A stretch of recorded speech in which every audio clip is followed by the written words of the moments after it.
आमचा लाडका गणपती हा खरंच विघ्नहर्ता आहे. आपल्यावर येणाऱ्या संकटातून तो आपले रक्षण करतो, तो आपली काळजी घेतो. पण आता गणपती चालले, बाप्पा आले आणि निघालेही. हे 10 दिवस कसे गेले कळालेच नाही. परंतु आपण स्वतःसुद्धा आपली काळजी घेतली पाहिजे.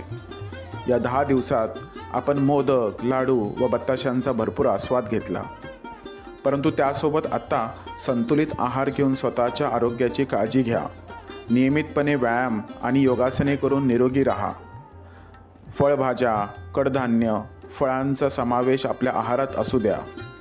प्राणायाम, ध्यान करून तणावमुक्त राहा. त्यामुळे आपले शारीरिक व मानसिक आरोग्य चांगले राहते. सार्वजनिक ठिकाणी मास्क वापरून स्वतःला आणि दुसऱ्यांना देखील सुरक्षित ठेवा. झेन हॉस्पिटल इथे आम्ही तुमच्या आरोग्यासाठी तत्पर आहोतच. नियमित आरोग्य तपासणीसाठी आम्हाला संपर्क करावा. चला तर आपण सर्व मिळून एक संकल्प करूयात. निरोगी आयुष्य, चांगले आयुष्य. गणपती बाप्पा मोरया. पुढच्या वर्षी लवकर या.